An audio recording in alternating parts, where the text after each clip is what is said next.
Thanks everyone for coming this evening. We're very grateful. Welcome, of course, to Aberdeen Student Parliament's event this evening with Ziauddin Yousafzai. We're delighted to welcome you this evening, members of the public, lecturers, professors, and of course, many of our student body here to attend tonight's evening. Just before we start the event, I'll explain a little bit about what Aberdeen Student Parliament does, what we aim to do as the student society here in the university, and then of course we'll start with the main event.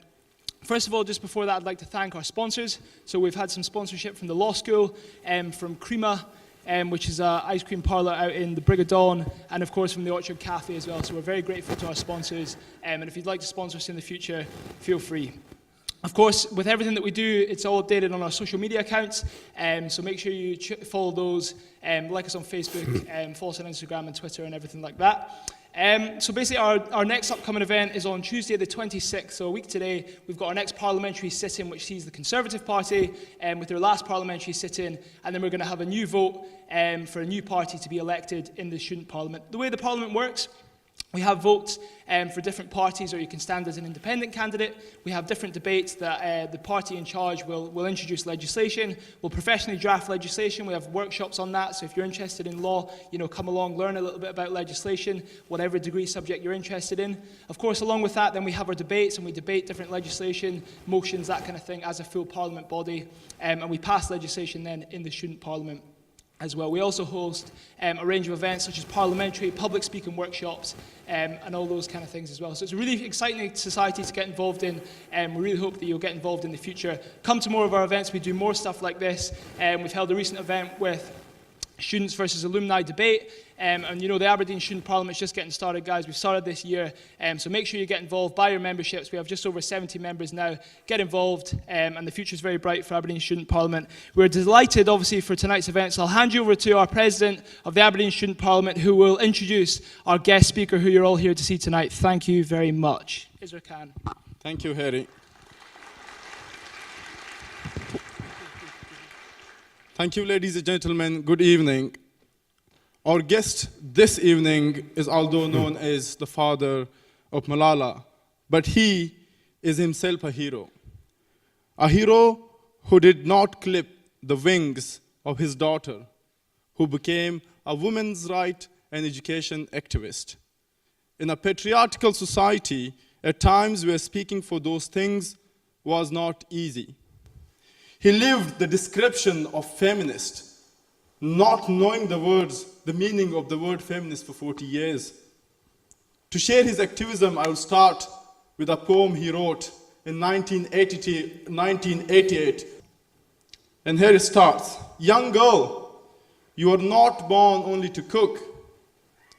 Your youth is not being ruined. You are not born a victim. You are not born an instrument for men's enjoyment. Start your new life along your path. And if a sad song is in your heart, keep in your ear an anthem of liberation. If the chains enslave you, break them down, just as they broke down the Berlin Wall. We, your true brothers, swear, we, your obedient sons, swear that no one can attack or insult you. No one can dishearten you or stop you on your way, because we too can be brave enough to break the chains that enslave us. We too will think fresh. Ladies and gentlemen, Zia is an education activist, a human rights campaigner, and a teacher. He hails from Pakistan's Swat Valley, where at great personal risk in an atmosphere of fear and violence, he stood up and peacefully resisted the Taliban's effort to shut down schools and limit personal freedom. He continued his campaign for education and is the co-founder of Malala Fund with his daughter Malala. He is building a movement of support for 12 years of education worldwide. He has been conferred with the honorary degree of law by the Wilfrid Laurier University of Canada. He is the UN Special Advisor on Global Education and serves as the Global Ambassador for Women in the Public Service Project on the Leadership Council of Global Women's Institute of the George Washington University. Ladies and gentlemen, please welcome Ziauddin Yousafzai to the stage.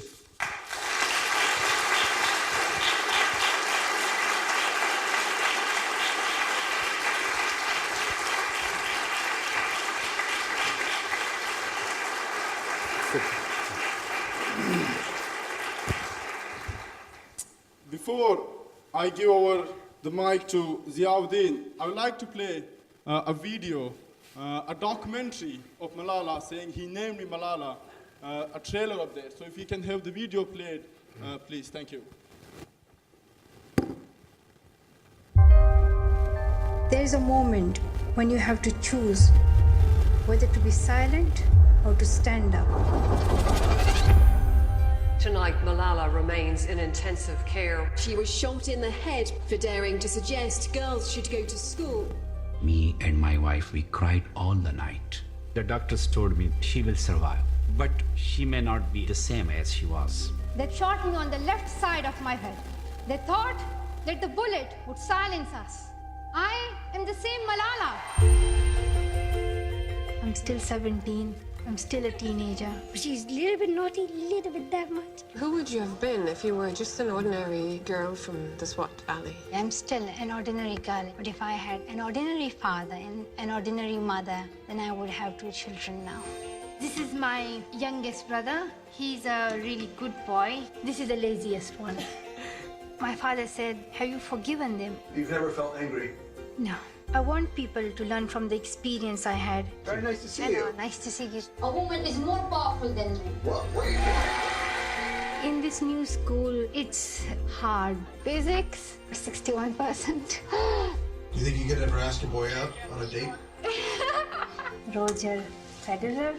You like him? I like his haircut. When I think of home, I miss the dirty streets. I miss the river.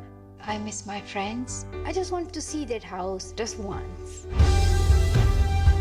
You named her after a girl who spoke out and was killed. It's almost as if you said she'll be different. You're right. I am those 66 million girls who are deprived of education.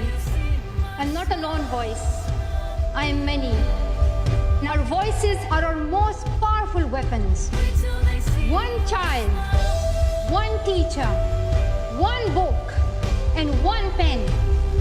They can change the world. My father only gave me the name Malala. He didn't make me Malala. I chose this life and now I must continue it.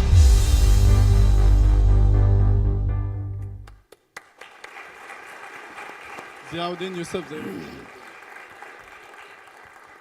Thank you so much. Thank you. Assalamu alaikum. And hi.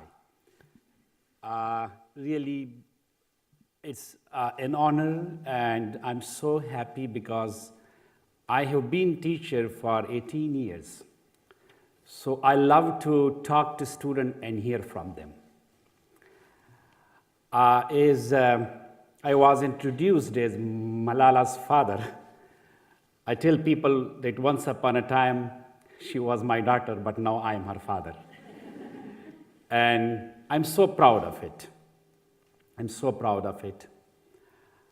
I was born in a village in the northwest of Pakistan, and I grew up in a kind of patriarchal society. One thing I want to make very clear in the beginning that when I tell my story, so this story doesn't mean that it happens in the whole country of Pakistan. I'm telling the story of the part of the Pakistan where there are villages, rural life, and the social fabric is still very much patriotic. Patriarchal. So I was born in this small family, rather a big family, 5 sisters and a brother. And growing up in this family, right from the very beginning, like as a child, I could see inequality within the same family, like inequality and discrimination in clothing, in shoes, in food, even in the conversation, like nicer conversation with the boys and a bit rude conversation with girls. But the worst inequality that my 5 sisters went through was education. That I and my brother both were sent to school, and none of my sisters were sent to school. And I tell people that in patriarchal societies, girls, women, they die as they were never born. So that was my early life that I could see this discrimination between me, my brother, and my sisters. My parents had very big dreams for me, like they wanted to see me as a very influential person, to see me as a doctor, an educated person. But for my 5 sisters, their only dream was to get them married as early as possible. And that was the reason that later on when I got education, and I must tell you that education changed me. Education transformed me. It made my inner being beautiful. And it changed my values. And when I was 18 or 19 years old, I saw my cousin bound in a forced marriage. And it's in this book. And she could not come out of this marriage bond because of the social taboos. She even submitted her case in the court but because of the social pressure, she had to withdraw it. And that was the time when I wrote this poem, which you now So that poem I wrote in that particular circumstances. And like in my life, I never come across girls except my sisters, because I have never seen a girl next to me in a classroom, or like in the village I was born, I never saw girls walking to school. And the first, person who I came across was my wife. She was very beautiful, and we were at that time 14, 15 years old, and she used to come to my aunt's home. So there I saw her, and I had this complex that I am not handsome. Like I was thinking my nose is very big and I'm very dark in coloring. But when she took interest in me, I became very confident that yes, I'm good, not that bad. And then I told my father that I want to marry this girl, and there's a long story, but she was the first person who came in my life, somebody who was not in the family. And because of this change, the transformation due to education, I was thinking that if I'm a father, I would be a different father. I will educate my daughter. And that was why that when Malala was born, I named her after the Malala of Mewand. And as it mentioned, Malala of Mewand was the legendary Afghan Pashtun heroine of Second Anglo-Afghan War. And she was the girl when she saw that the Pashtun Afghan fighters were fleeing from the battlefield. She rose to a mound and she raised her voice. And she said that, young love, if you don't give your life on this battlefield, or if you don't stand for your freedom, it means that you will be living in subjugation and slavery forever. And that her voice was so powerful that the fighters came back, and she herself was the part of that fight, and she gave her life. I never meant to name Malala to raise her voice, God forbid, and to be killed. But for me, the great attraction of this name was that Malala of Mewand has her own name. She had her own identity. Because I could see in my life as a child that when I used to take my mother to the doctor, So I was not supposed to, he was not supposed to write the name of my mom. He used to write Mr. Ziauddin's mother. If my father took her, he used to write Mr. Ruhul Amin's, is my father's name, Mr. Ruhul Amin's wife. So Malala Fund had a voice, she had a courage and bravery, and she had her own identity. So the first thing I did, I named her after that great heroine. And later, few weeks when she was born, my cousin brought the family tree, coincidentally. And when I looked at the family tree, they were all men, fathers, grandfathers, great-grandfathers. And at that time, I had only daughter. And I picked up my pen and draw a line from my name and wrote Malala. And my cousin was like, he had this grimace on his face and he was looking at me that what this crazy man is doing. He's writing a girl name on a family tree. But I meant it. And that was the reason that I was very keen that what my father could not give to his daughters, I will educate my daughter. And that will open the ways and means and windows of equality, that she will be herself, she will be something in life. And we had that great life in the Swat Valley. Like, my school was one of the 500 independent schools. There were more than 1,500 government schools. But our life changed when Taliban insurgency or Taliban came to the Swat Valley, and they changed everything. The beautiful valley of Swat, which had been a center of tourism, became a center of terrorism. They bombed more than 400 schools.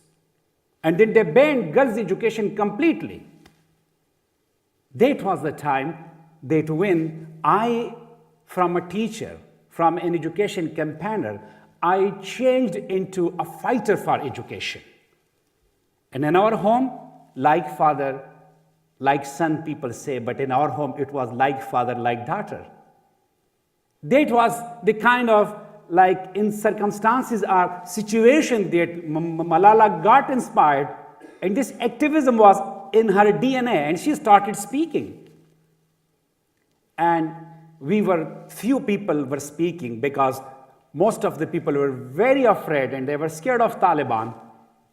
But the most powerful voice was that of Malala, because she was the only girl who stood for the right of education when Taliban banned 50,000 girls in the Swat Valley to be going to school.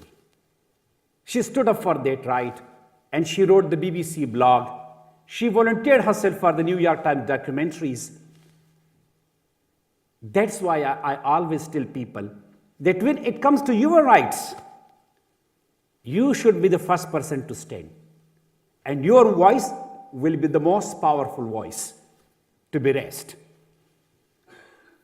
And you can then guess that how much this voice was powerful, that Taliban, with their rifles and suicide bombing and every kind of rifles, they were so scared of this one voice, this one girl with a book and a voice, that they came to assassinate her, to finish her.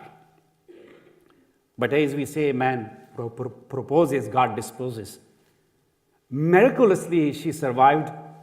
And if I tell the detail of the injuries that she got, it will take a long time and to tell the details, but the very retrospection of that trauma is so tragic and so traumatic. But she survived. And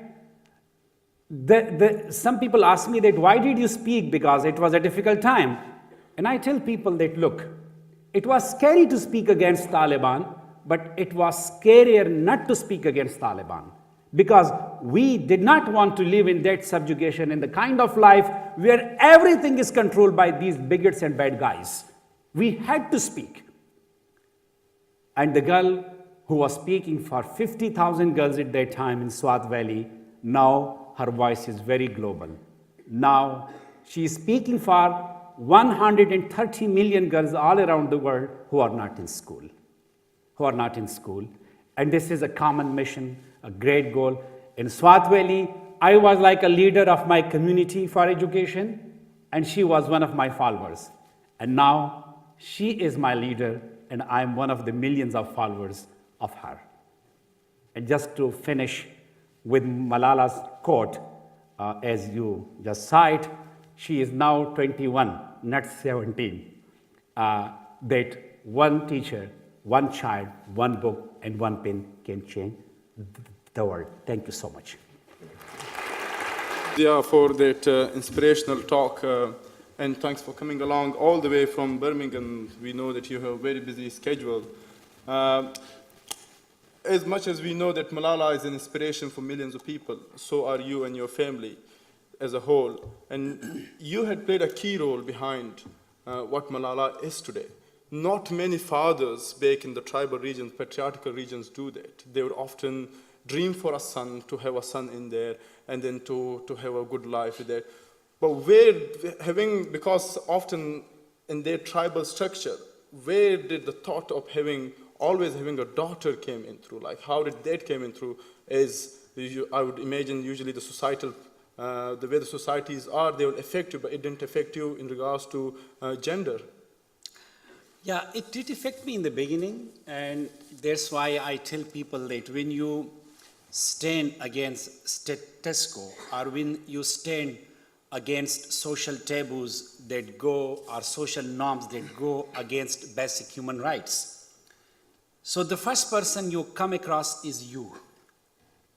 So in the beginning, it was like, should I go straight? So in the beginning, it was, for me even, it was kind of something that I was feeling, am I doing right thing? Like I remember that my nephew told to my wife that, no, look, Malala is 13, 14 years old, and like boys in the community tell us that, oh, she's so open and liberal, and she comes on television and goes to seminars, and this visibility is not recommendable in our society. And when my wife told me, I just gave him a strong message through my wife, because he knew that he could not tell me. They tell him that he should not poke his nose in our family affairs. And there are many things that in the beginning I was feeling that, because it is difficult to flow against the tide. When everybody is comfortable with these social norms and inequality and discrimination, keeping girls inside the four walls, not giving them education, not giving them opportunity to do jobs. In that kind of an environment, when you go against the flow of the community, I mean, it's difficult. But once you defeat your own self, that is the basic thing, and that is the first success. So I had this, but I must say that the most important thing, that the kind of education I received, and that changed me so much that I became a staunch believer of education, and I believed in equality. And I tell people that I was a feminist before I knew this term of feminism. So that brings me to the thing. So you didn't know the word, what does the word feminist means for 40 years, but you were living a living memory or description of feminism. But then does label mean anything, or do you suggest that you have to live it, that label doesn't matter? So yeah, does label feminism matter for you now? Look, I mean, people in the West and in the global North, they are so advanced, and they are very articulate in modern technology and science, and also in social sciences. That we do great things in the East and in the developing world, but articulation comes from here. Yeah. So it doesn't mean that all that good that's happening in the West and all that bad is happening in the East. So we do great things. But this labeling and nomenclature, sometimes it comes from here. maybe for me, if feminism means egalitarianism or believing in equality, yes. I mean, you define things through some words, that's fine. It's good. Yeah. Okay, yes, fair enough. Just going back to Malala's birth, and you talked about already that you really wanted to have a daughter. But what is more, while reading the book, I found out that her birth was not celebrated because, as we know, coming from the same tribal belt, can relate to it. But Malala's birth was not celebrated, but you wanted to celebrate it. But what then you did is when your two sons were born, you did not celebrate their birth either because you wanted to compensate. So how did that go? Why did you not celebrate the birth of your sons? Because I mean, that was a kind of negative equality. I shouldn't have done that, but I was very rebellious at that time. What happened that when my daughter was born, Malala was born, so we have a kind of tradition, and it is done on the seventh day, you do a party, okay? And nobody was talking about the party, and I was not supposed to do it myself. It's usually grandparents' duty. So my father was not thinking of it because he was not excited about the birth of my daughter. My wife even, she was commiserated by some women from the neighborhood that, okay, it's good that you are okay and your health is fine. Okay, next time you will have a boy.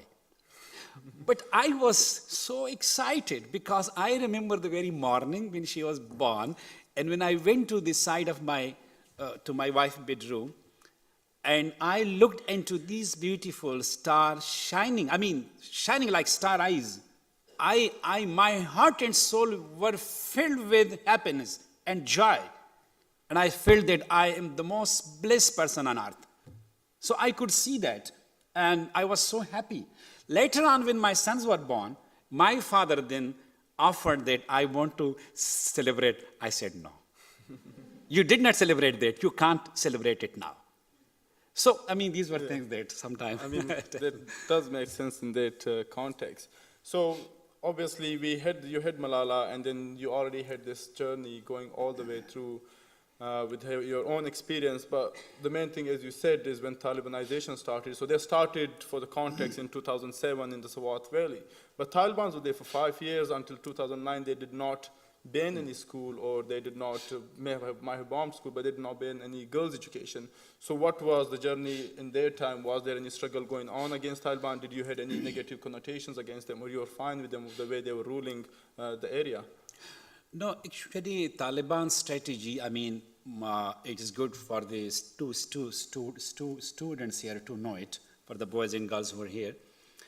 The strategy of Taliban was very comprehensive. Yeah. In the beginning, they started speaking on their FM radio, and they were not very violent, and they were not killing people or bombing schools. In the beginning, they introduced themselves to the community as reformers.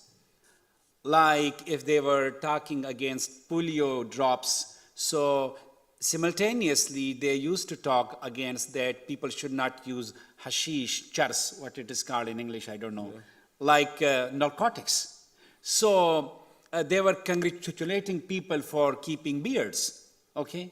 And later on, gradually, they started this heinous campaign and propaganda against girls' education.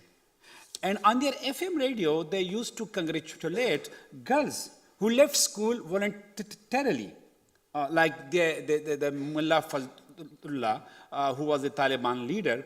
He used to announce the name of the girls on his FM radio, and saying Kalsum or Aisha from this village has left her school in year 6, in grade 6, and I congratulate her and her family.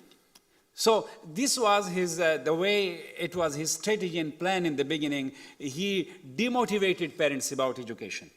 And later on in 2007, they became so violent that then they started bombing school and they started like banning girls. In 2009, they literally announced on their FM radio that no girl, young or old, is allowed to be going to school. And if she goes, then the manager of the school or the parents would be responsible.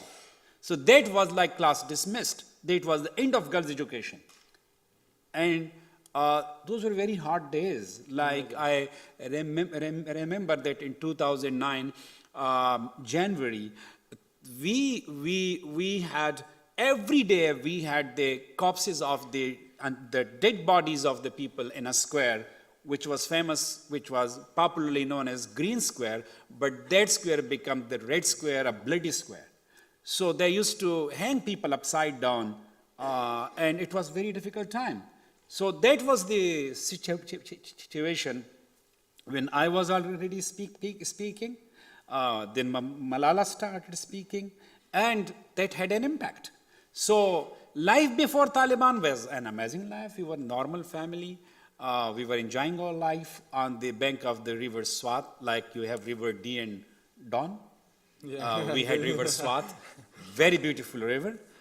We go to picnics with my father, the whole family. But Taliban destroyed everything. And now when people talk about these negotiations and talks with Taliban in Afghanistan, it is happening in Moscow, sometime in Qatar.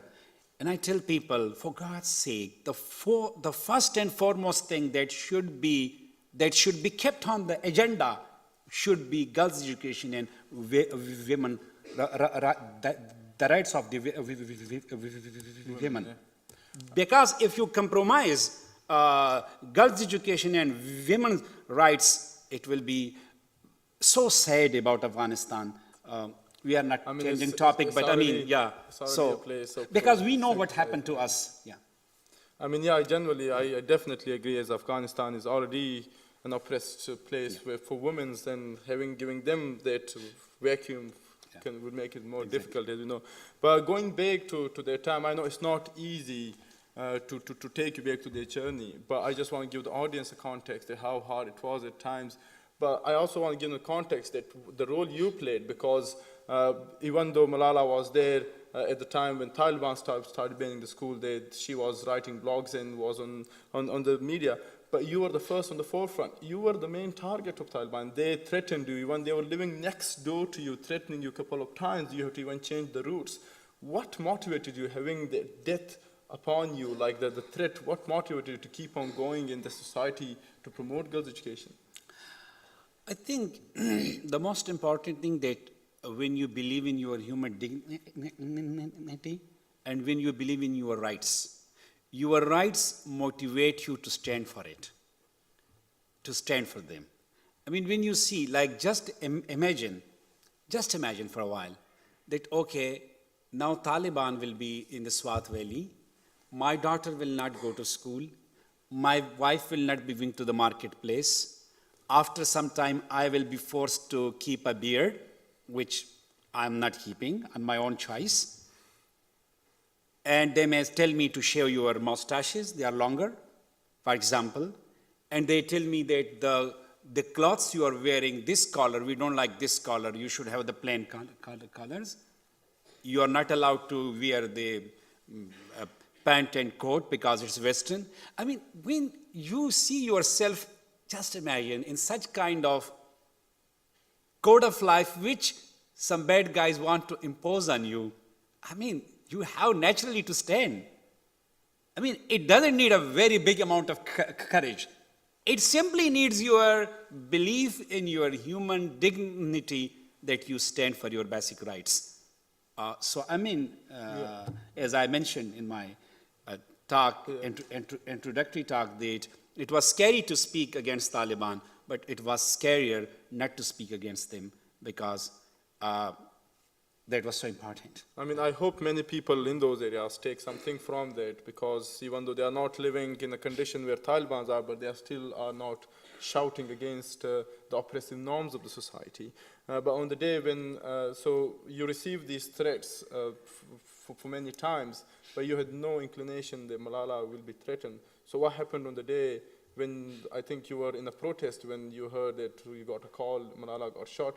or before that you were told by journalists that Malala's life might be in danger. What went through your mind when you heard that? Yeah, Did you took any steps to prevent that her life is in danger? We should do something now? Sometime we miscalculate things or underestimate things.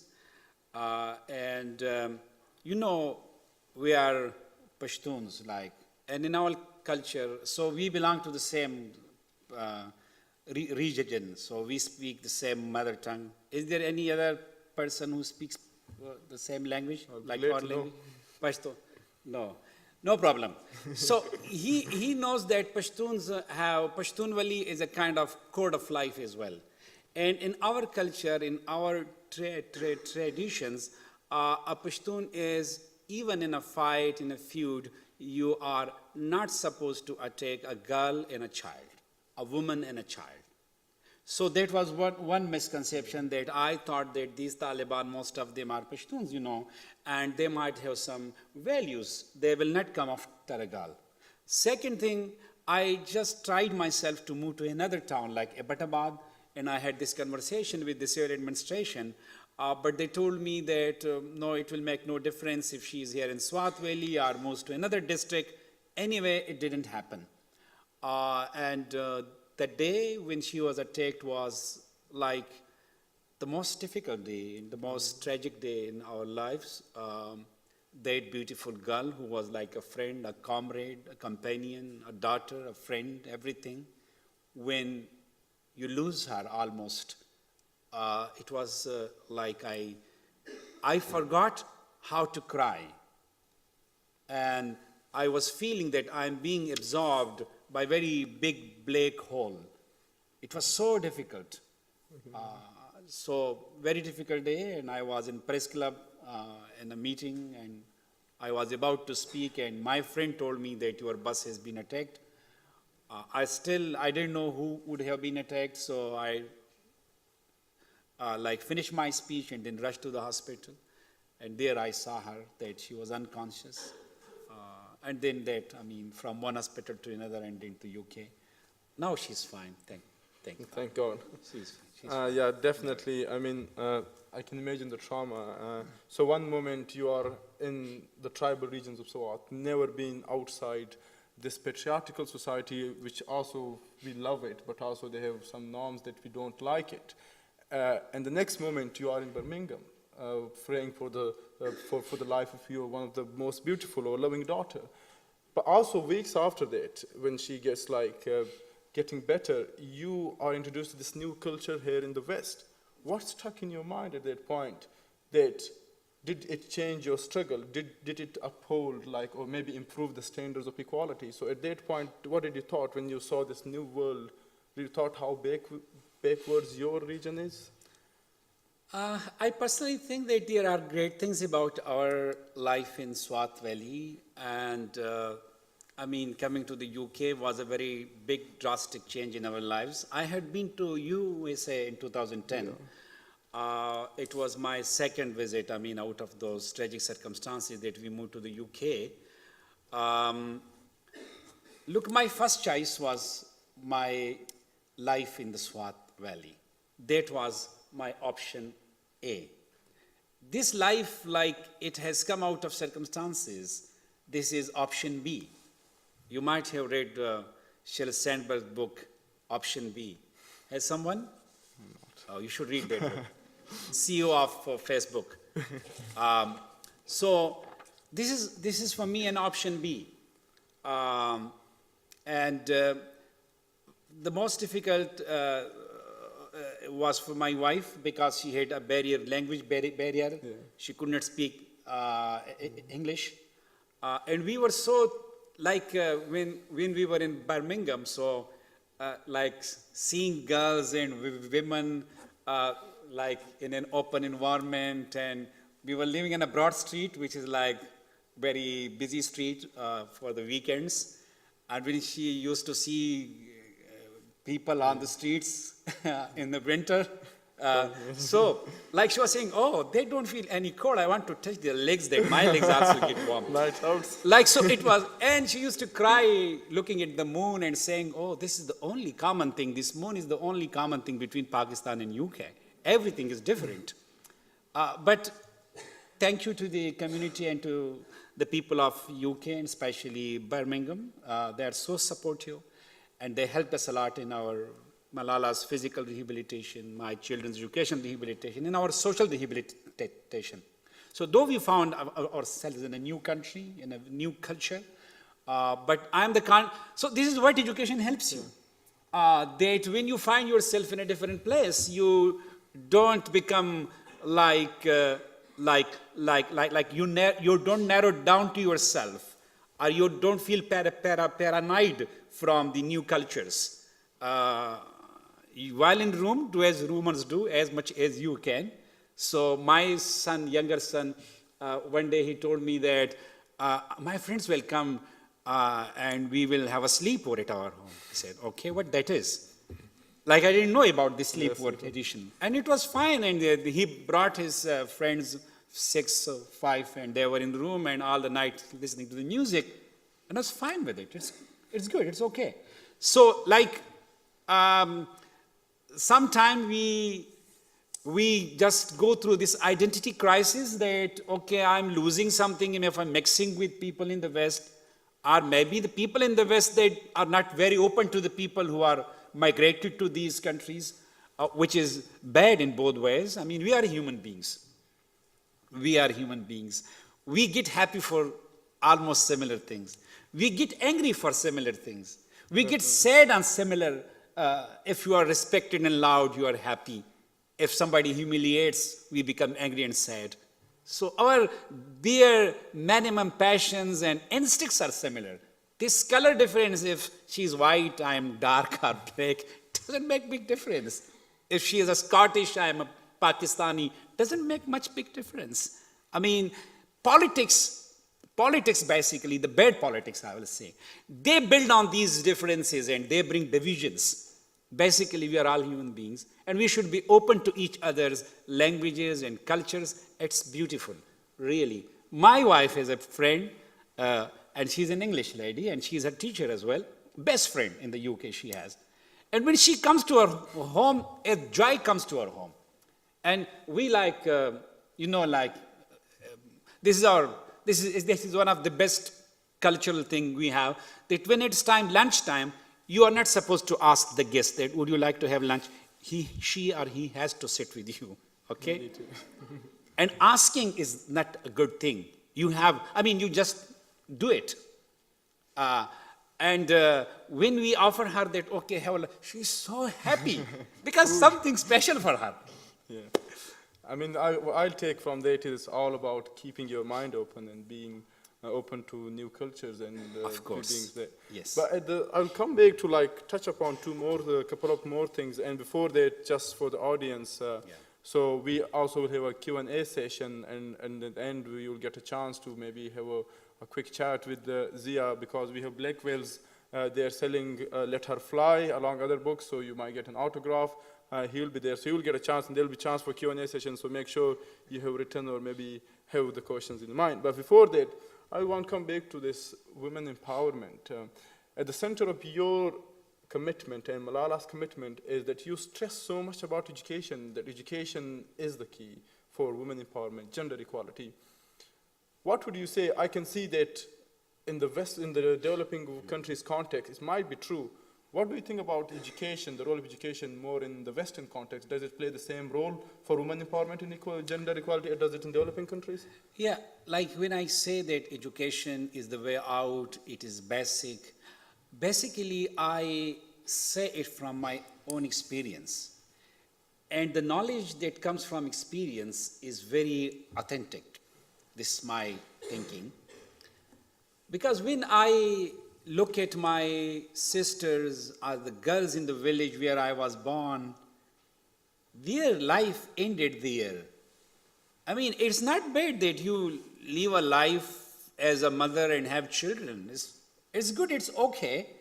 But if it is imposed on you, and if that is the only choice for you, that is really bad. I mean, what we are working for and what is our vision and dream, Malala's dream, my dream, that every girl should have the right and every girl should choose her future. And for that purpose, the vision is, the goal is that that is possible in patriarchal societies when every girl has a right to 12 years free, quality, and safe education. It unlocks their potentials. It gives them a platform. It gives them an identity. Like, I remember that when I was filling my forms, application for the Canadian visa, it's a long application and you write your sister's name and something. I didn't know the surnames of my sisters. Like they had different two parts of names. And the reason was that I had never seen their names on any written document. You understand? So when a girl enters the school and the teacher writes her name on roll, oh, that is the first thing. She gets her name. Khalida, Margaret, and Sarah. So this is the first time that her name is there. So when I say education is important, I must add to it that quality education is important. That through education, through curriculum, through media, through the sermons of the priests and Maulanas, we teach equality. And more than teaching, it should be something that we practice it. Our children learn what we do, not what we teach most often. My younger son, he gets so bored when I teach something to him. He says, I'm fine.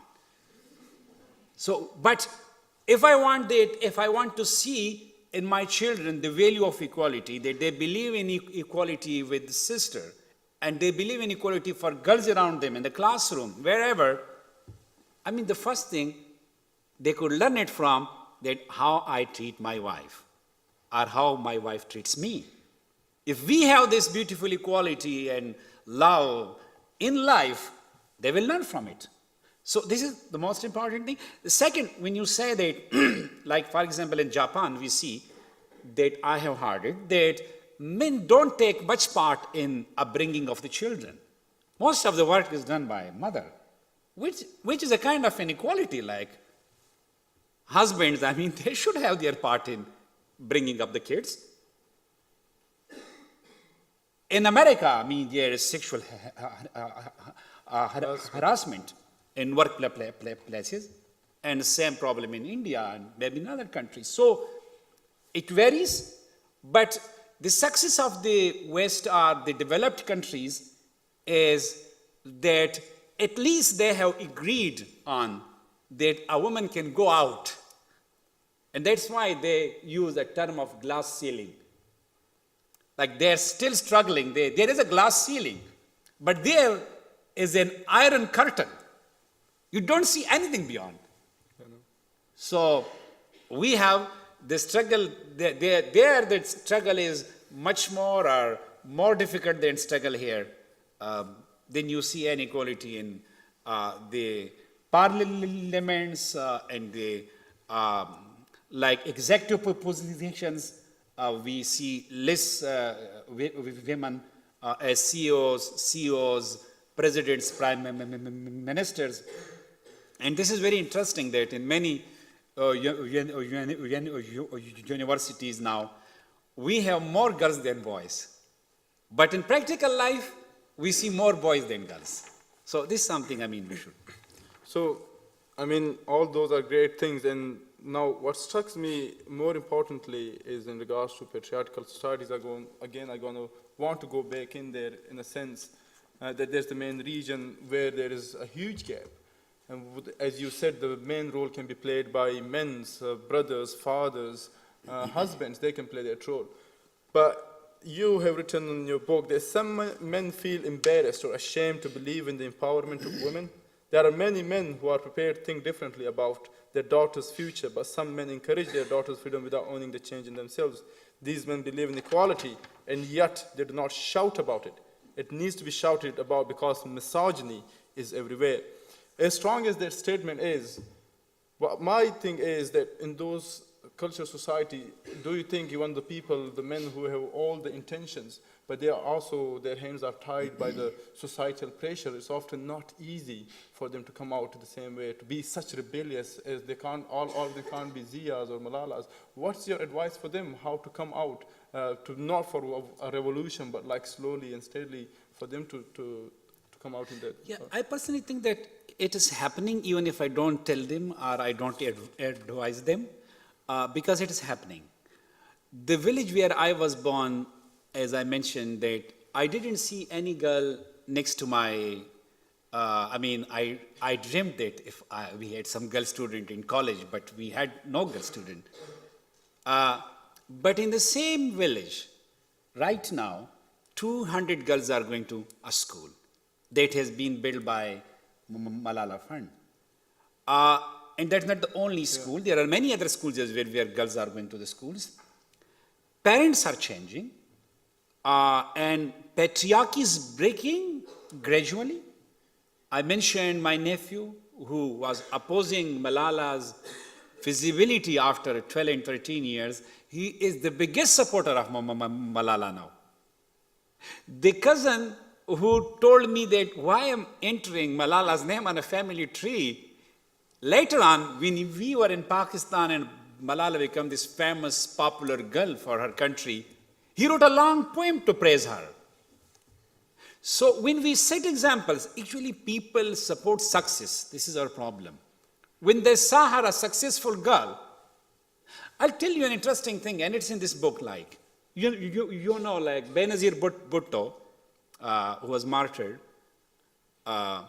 she, in 2007, she became 2 times the Prime Minister of Pakistan. So then you will think that how, I mean, this country, which is mostly patriarchal, rural, belongs to agriculture, there are feudal lords. So how they elect a woman prime minister if they don't believe? So it is in this book that the problem is that when they see a successful woman, then they believe in it. And that's why I write in this book that, I mean, Pakistanis are my countrymen. They believe in the leadership, in the power, in the power of Benazir Bhutto, or now maybe Maryam Nawaz, you know, the Nawaz Sharif's daughter. But they don't see their own Maryams and Benazirs at the fireplace of their own home. We have to change it. There are many men in Pakistan, they love Malala. And I tell them that you have Malalas. In every home. The only thing which I tell people that, people ask me that what I did, what is special in my mentorship, that Malala is so brave or poised and smart. And I tell people, don't ask me what I did, ask me what I did not do. I did not clip her wings. So if we don't clip the wings of our daughters, sisters, even mothers sometime, then they are amazing. I mean, definitely, as you said, patriarchy is breaking, and then we need to step in and change. But one thing that people often comes across people's mind is both, I would say here, if you go a couple of years, 100 years ago, back in the Western culture, and I'll go to the developing countries now at the moment, one thing that is a problem, a hindrance in the way, is religion. Because religion, often people associate, the religion plays a role in creating this gap between women and gender equality. So what would you say, how can you overcome this while the existence of religion, because often religion can be used in different ways. And one example I want to cite is that you mentioned in your book that when the Taliban came into your village, your wife initially followed the rhetoric of Mullah Fazlullah. And she was convinced by the religious values. So how do you break religion? Because religion's in there and it plays a crucial role in those societies.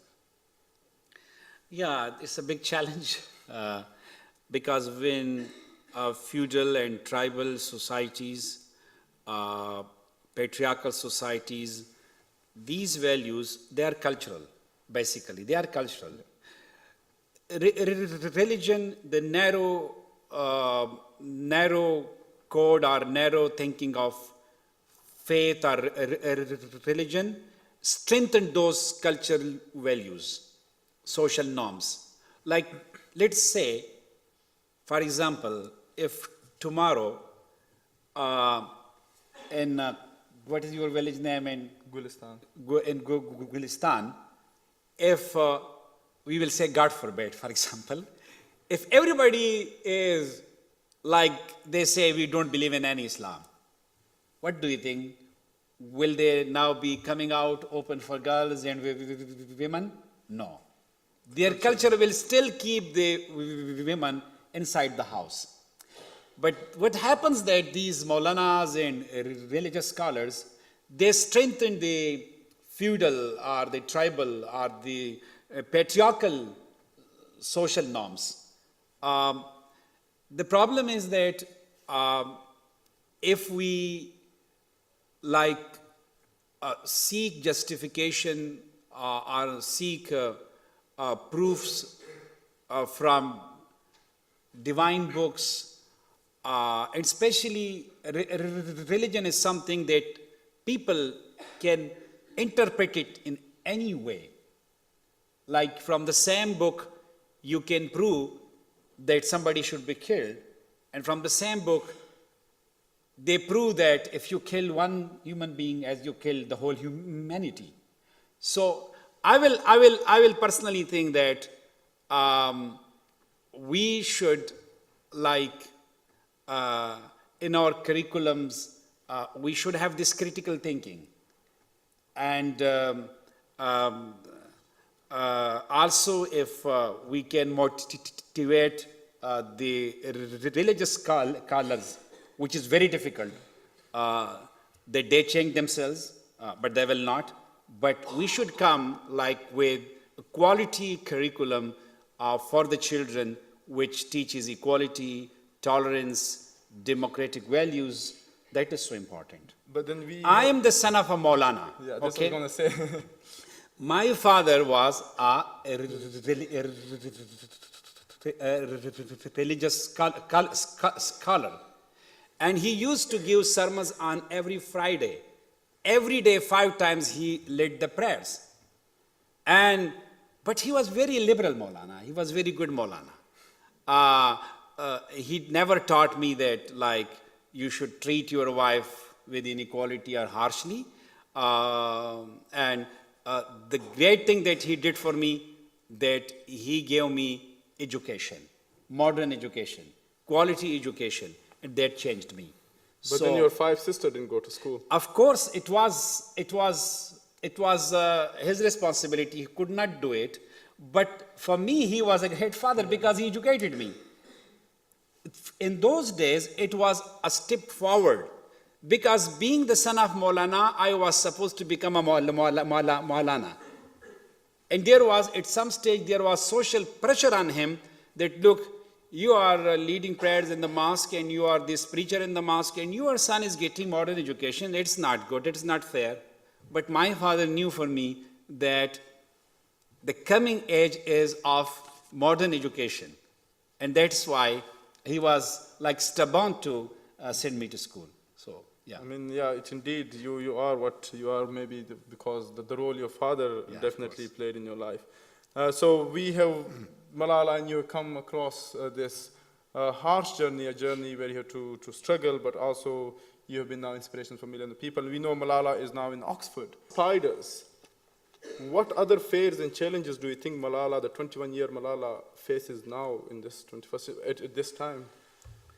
I mean, she would be able to tell herself well, but I, as a father, think that she is so busy.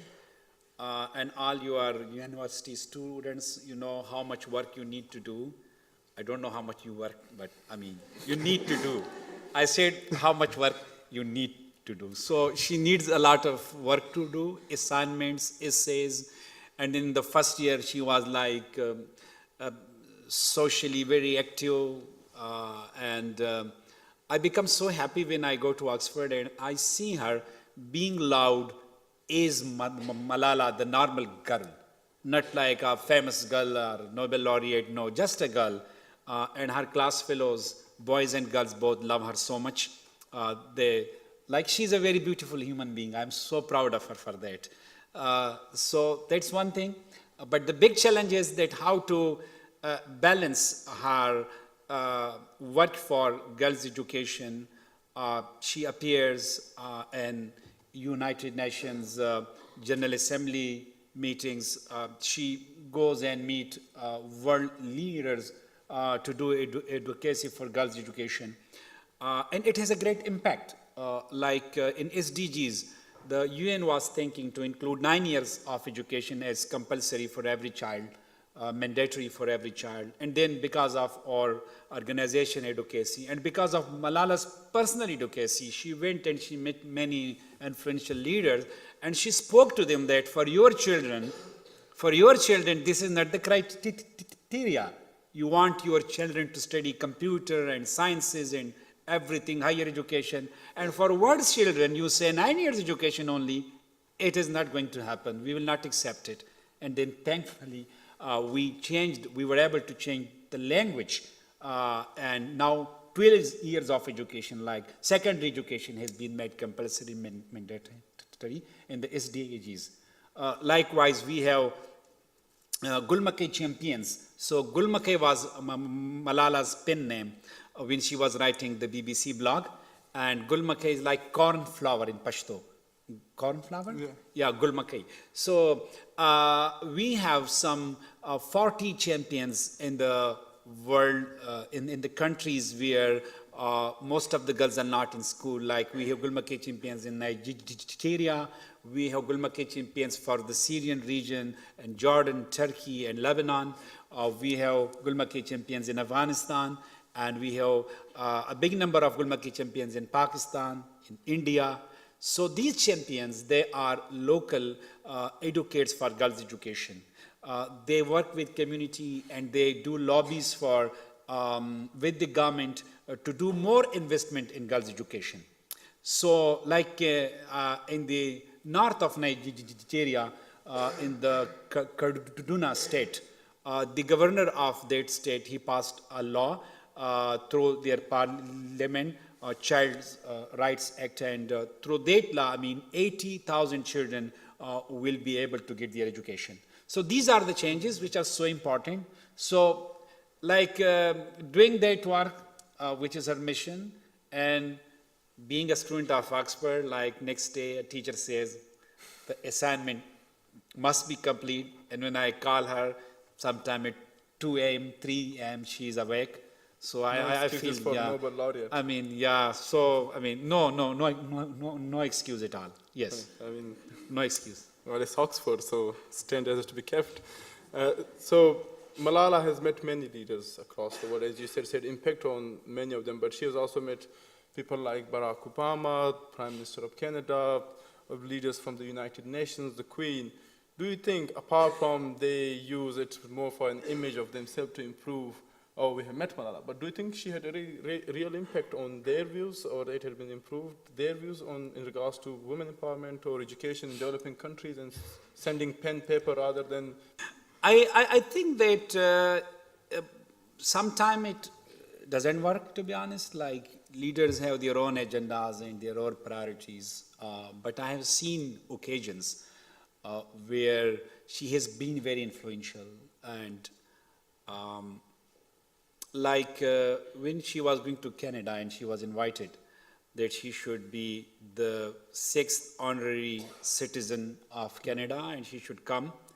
So in a very gentle way, in a very diplomatic way, our fund and our team, they made that was condition or kind of something that, yes, she will come, that if Canada give funds to Global Partnership for Education. And they were, initially they were thinking of 60 million or something, and because of her advocacy, they increased it to 120 million. So such things happen. I remember that we were in UNGA, 2 years ago, and she had meeting with the president of France, what is his name, Macron, and his wife, she has been a teacher as well.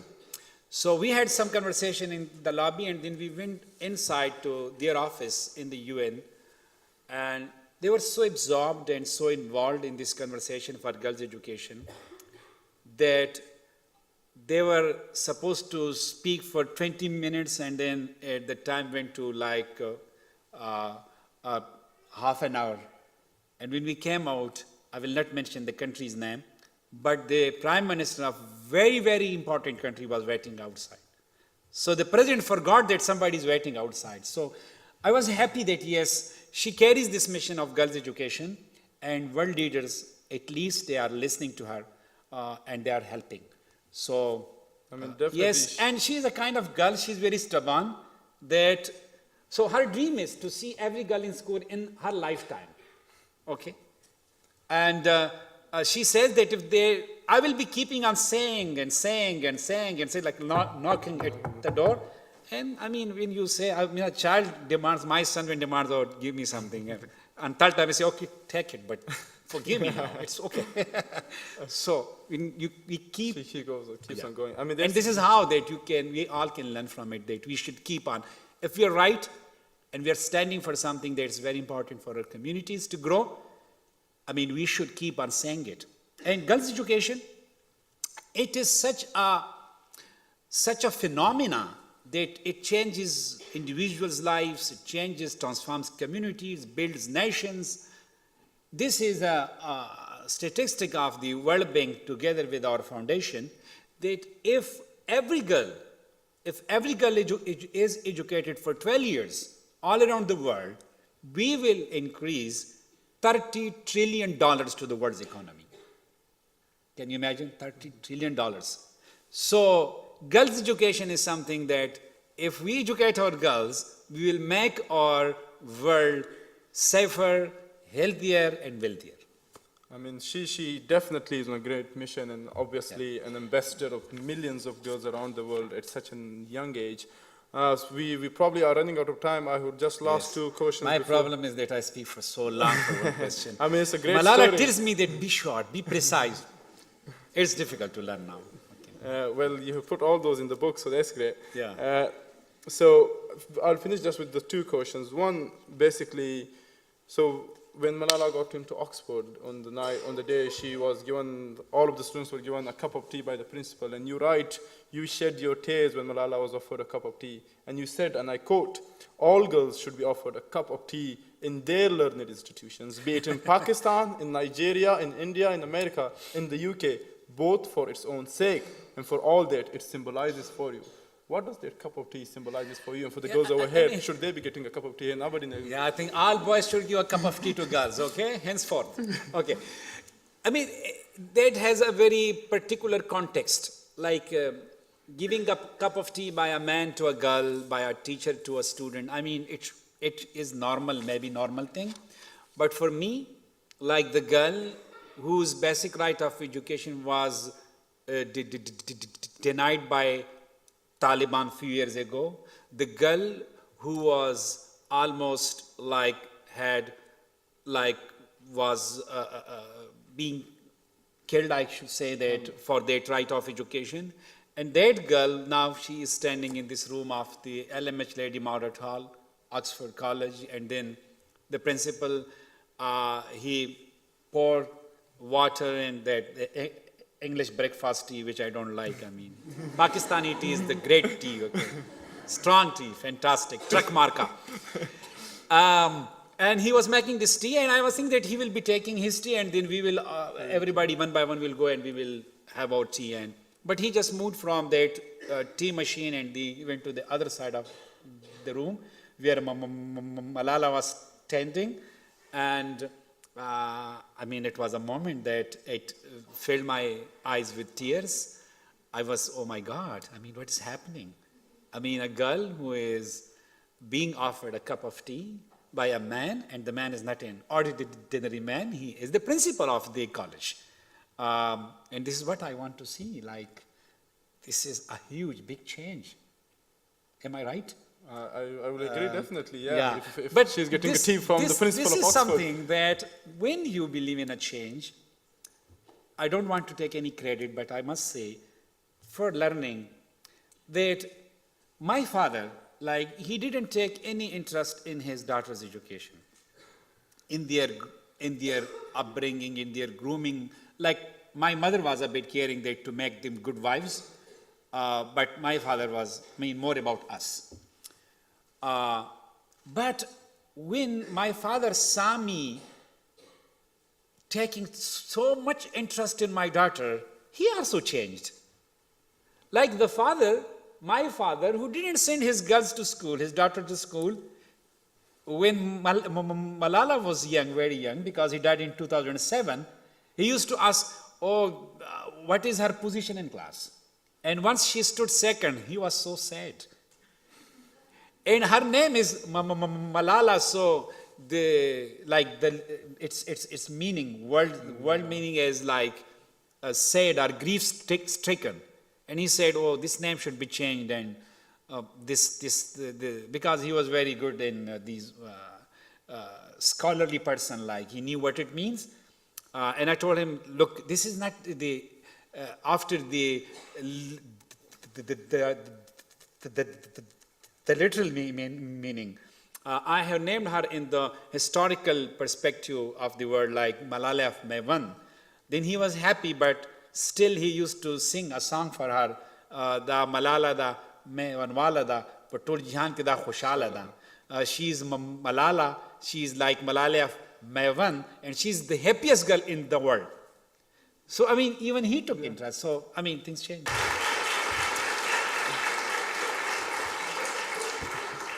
Thank you very much. This evening, your story, the story of Malala and your family, is an inspiration for millions of people around the world, and it keeps inspiring people, and it's a mission that's important, that needs to be keep going. But we have limited time, so I will just, before we go on outside for you to meet people out so we'll have there's Q&A. no Q&A here. We'll have a Q&A. We're going to have a Q&A here. So if any of you want to ask any questions, please raise your hand, and I will come along. We haven't left anything, by the way, but you can ask if there's anything. Yeah. We spoke so with feel free to anybody raise your hand from upstairs, like in and gallery. upstairs, I think we do have a mic upstairs, yeah? All right, perfect.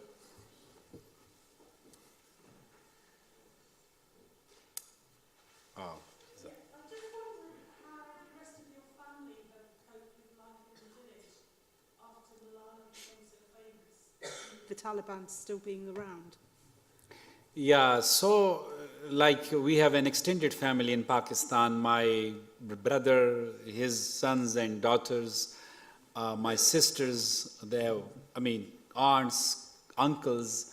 What they do, our family was in Swat, and my extended family is living in a different district, some 80 kilometers away, or 80 miles maybe away from the Swat Valley.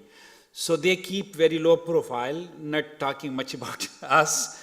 And they're fine, they're good, yes. Also, Taliban have been defeated. They are not there in Swat Valley or in Shangla. So things have changed a lot in the past 5-6 years. And Taliban, who used to have flag marches in the town, now they are no more there. We are lucky that peace is coming back, yes. Yeah, we'll take a couple of more questions. Anyone from upstairs? Yeah, sure. I just wanted to ask, did you experience a bit of, not rejection, but hard feelings from the rest of your family when you decided to send Malala to school? Like when you first decided to send her to school? Would you like to say it again, please? Sorry. When you first decided to send Malala to school, did you experience some rejection or hard feelings from your family? No, not at all. I mentioned the problem is that, this becomes a very different thing. Girls' education was not like a social taboo that girls should not go to school. These were Taliban. As I mentioned, that when Taliban banned girls' education, so 50,000 girls were stopped to be going to school. It means that girls' education was there. And we were in the big town. So our family was comfortable with that. Rather some of them appreciated it. If I didn't do that, might have they criticized me that being in the big town, you have opportunities, why not you educate your girl? So things are changing. My wife, 40 years before, when she was in school in Shangla, and she was the only girl in school. And what happened, she used to get very bored in the school. So she went for a few weeks, and then she was seeing that no other girl is there. Other girls are playing in the streets or on the rooftops, and why she should be in school. She sold her books for candies, and that was the end of her education. Nobody asked her that why did she leave school. But in my time, when I was in the big town, it was quite different. So no problem with us. Yes. People, I can't see the people in the balcony, so if anyone has a question, please shout in because the light is just directly coming through. Maybe we'll take 2 more questions or... Yeah. Well, it's a very simple question. So I want to ask you if you would agree with me that in order to fight for women's equality, we also have to fight for social equality as well. Can you hear me? Yeah. Can you repeat it again? Sorry. Yes, I said that, would you agree with me that in order to fight for the equality of women, we also have to fight for social equality? Yeah. Yes? Can you expand upon the social equality context, what do you mean by social, because it includes many things, social equality, for who, for men, women, or what? For everyone. I'm talking about economic inequality. Yeah, I understand it completely. Really, equality is not just in gender equality. Yeah. Equality, when we talk about equality, it should be in equal opportunities for everyone. An economic system, a social system that recognizes everybody's background. I remember, and I wrote a long poem. One was about this women and men equality, and I wrote a long poem about the different caste and classes in the society. That in our society, even now, like potters, like barbers, like cobblers, like weavers, W-E-A-V-E-R, weavers, they are not respected. They don't have social recognition. They are not at par with the feudal families or who have some lands. So that social justice is so much important. We are all human beings. And the kind of caste system which is somewhere in India as well. So, yes, I wrote a long poem about it, that we are all equal human beings and there should be no Brahmin and Shudra, and we should give respect to everyone, whatever profession he or she belongs to. A barber, a beauty parlor owner is equally respectable as a doctor, as an engineer. So it's simple. Also, there should be economic justice, there is a big gap in wealth distribution. Some of the people are billionaires and they are very dirty rich, and some are just striving every day for the bare minimum of life. They don't have clean water, food. And it's our collective responsibility to share. We have Adam Khawro ki kini Ziauddin ki min jilech pa daulat shuna khamarshi. It's said in Pashto that when Adam becomes he is humbled and he is thinking of other people, he grows something. And when he comes like a serpent on the wealth, he becomes a dragon. So we should not be dragons. We should be human beings, and we should think of others. We should have empathy. We should be compassionate. We should have compassion. And then we talk about different systems. So it will be a long discussion. But yes, I believe in human equality in every way, really, in every way. Yeah. Maybe one last question, we can have it, or maybe two, yeah, we'll just take both. Go for yourself, Penhar. There's been some rhetoric lately that's very divisive, that especially with celebrities, I know it's quite a trivial example, but recently, like Ariana Grande tweeted that we should have women on top all year, and there's been a lot of rhetoric that it should be women on top, and it's not really talking about both men and women. And I wonder, do you think this rhetoric could be dangerous in leading towards more division in society, to a matriarchy in which it starts to become that men's rights and needs are not listened to, and we start to only focus on women's issues? Yeah. You are so good, you are so kind. She's thinking of men, that men should not be discriminated. We should, if you go in this moment so far that men are then marginalized, it will never happen. Men are so, I know men. Okay. It will not happen. But I just want to add to that. This is for the equity. Like when we talk of feminism, when we talk more about girls, because girls are not in school, more are in number. I mean, when it comes to number, there are more girls who are not in school than boys. There are more investments done on boys, not on girls. So that's why, unless there is not 50-50, we will talk about it, I think. Thank you. Yeah. Thank you. Just want to add to that, but you mentioned in your book that women should not be, boys should also not be disempowered. So you did touch upon the subject in the book, yeah. Yes. And then last question from you, please. Just press the button, it will be figured out. Yeah, you did it. Hello? Okay. Hi. So basically, I was going to ask you a question, sir, but I think I've answered it myself, but I would love to... I would love to hear your answer, please. And I would love for you to also add your perspective. I was going to ask you if there has been a specific figure of an enemy throughout your journey and the fight for equality.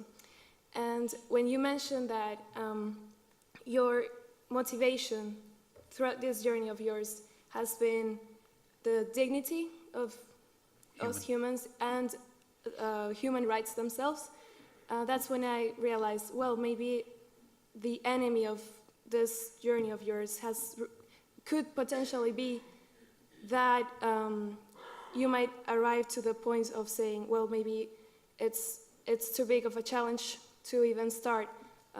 So what I'm trying to say is that you yourself would be your own enemy if you wanted to stop, not really like the social framework.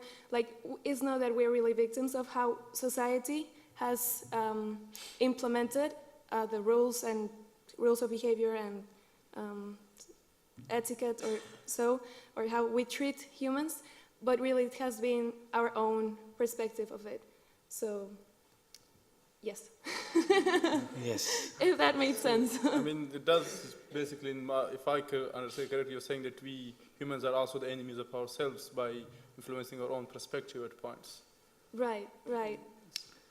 Which you have mentioned, in fact, in your book, that saying that rather than maybe more shouting or going on the streets, the person has to change his or herself in order to improve, because you can be an enemy of yourself by not changing your perspective or being just so limited to what you've seen.